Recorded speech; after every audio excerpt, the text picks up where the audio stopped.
How to see old Google Maps street views. Hey everyone, welcome back to the channel. In today's video, I'm going to show you how you can use Google Maps to travel back in time and view older street view. So without further ado, let's get started. So first thing first, open Google and search for Google Maps and click on the first result to access Google Maps. And once you are there, simply use the search bar to find the location. For this video, I'll search Los Angeles. And now to enter the street view, drag the yellow figure from the bottom right corner and drop it anywhere on the map.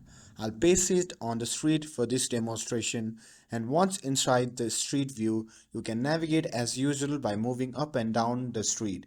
And in the top left side corner, you will see a timestamp indicating when the image was taken.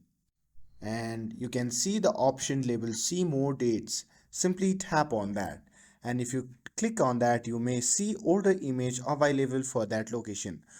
Some places have historical data while others do not. In this case, I can access image from May 2024 or even earlier than that. And at the bottom, I can scroll through the available years with the oldest image going back to 2007. And here you will notice the older cars and a hazy image quality. You can explore different locations and compare past images to see how places have changed over time. And that's how you can travel back in time using Google Maps. With this, if you found this video helpful, then don't forget to like, share and subscribe to get updated for more videos. Thanks for watching, and I'll see you in the next video.